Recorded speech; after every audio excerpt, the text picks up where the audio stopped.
What makes this city so special is its distinct neighborhoods, which themselves make up the integral parts of New York City. Times Square is a commercial intersection, tourist destination, entertainment center, and probably the most well-known, recognizable neighborhood in New York City. It's home to some of the city's most iconic imagery, including the obscene amount of lit-up billboards, flagship stores, infamous characters, and is home to the Broadway Theater District. It's also well known for being the location of the world-famous New Year's Eve ball drop. Times Square is contained between Broadway and 7th Avenue, from 42nd Street to 47th Street. One of the world's most popular tourist destinations, it holds 50 million visitors annually. On its busiest days, over 460,000 pedestrians will pass through Times Square. It is definitely one of the most interesting places in the city, and there's not really any place quite like it. If you're already subscribed, this is a brand new series, and we'll be touring the best neighborhoods in New York City in future episodes, so make sure to click that subscribe button. Now, Times Square isn't necessarily a place where you would think to live, but what would this neighborhood tour be without checking out a Times Square apartment? My friends John Hill and Sarah Dici just so happen to live in Times Square, and they were kind enough to let me showcase how they make it work.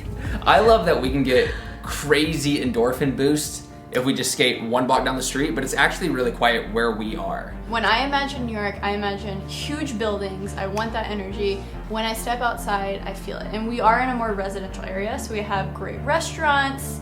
It's very centrally located, so we're close to a subway, so we can get anywhere like that. The noise has become a little bit of a nuance, and that is why we are moving soon. True. Among other things, and because it's expensive. John and Sarah pay $3,500 per month for a one-bedroom apartment right near Times Square. It has a full kitchen with a very rare New York City dishwasher, a very spacious living area, floor-to-ceiling windows with an inspiring view of Hudson Yards, and even a rooftop with incredible views of Midtown. A full tour of their Times Square apartment is linked down below in the description if you want to check that out. Continuing on with this tour, you might wake up a little groggy if you're staying in Times Square and you forget to close those blinds because of all the bright lights in this neighborhood. They make it feel like it's daytime outside 24/7. To match your energy here, you'll need a great boost to start your day. And there is no better way to start the day than heading to a classic New York City diner. I recommend heading to Ellen's Stardust Diner for a great first step into the chaos that is Times Square. 6:56 in the morning. It's my third time back here trying to get a seat, and the restaurant isn't even open yet, but there's a line.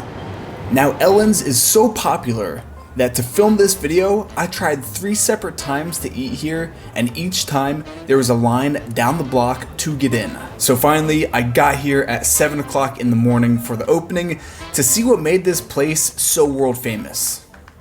Ellen's Stardust Diner is a retro 1950s themed restaurant, and it's regarded as one of the best themed restaurants in New York City, thanks to its singing waitstaff. The interior of the restaurant is neon lit with bi-level seating. The diner is decorated with retro-themed memorabilia such as photos of famous actors on the walls, and in some ways it feels like a tourist's best-kept secret. Now, out of nowhere, the music begins and the person serving you your omelet begins to belt out show tunes. Apparently, it is nearly impossible to get hired at Ellen's without knowing someone. And due to the nature of show business, you could be starring in a Tony Award-winning production one day and bussing tables the next. The pure level of talent working at Ellen's is extraordinary. After breakfast, my first suggestion is just to walk around and soak in the city. Feel the energy of the tourists, commuters, residents, vendors, stores, restaurants, and take in the day, letting it bring you wherever you end up. I'm not going to sugarcoat this in any way. Times Square, it's very loud, and it kind of smells like a toilet. But that's why people come to Times Square, for an experience that is so specifically unique to this area that you can't find this anywhere else in the entire world. You'll definitely run into some interesting people and characters in Times Square. Just remember that if you are going to take a photo or interact, they're expecting a tip in return. After all, this is New York, and nothing is free.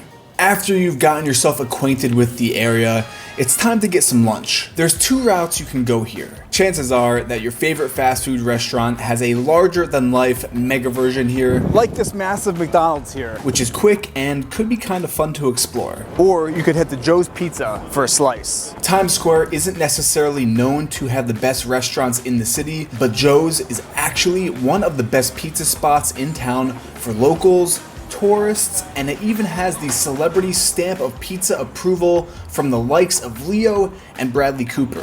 One of these, and then one of the mushroom. Yes, please. Yes, sir. Thank you. Now Joe's is quality pizza pie, and it's a few notches above your typical dollar slice joint. It's not the healthiest, but you can't really go wrong with a couple of slices that you can easily walk off.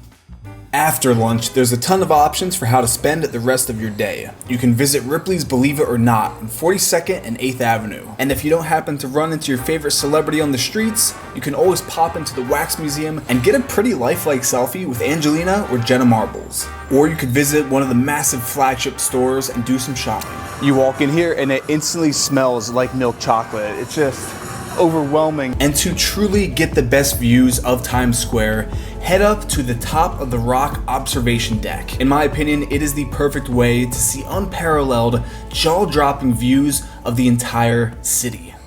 Comment down below which neighborhood you want me to tour next, and with that, I will see you in the next video. Let's go.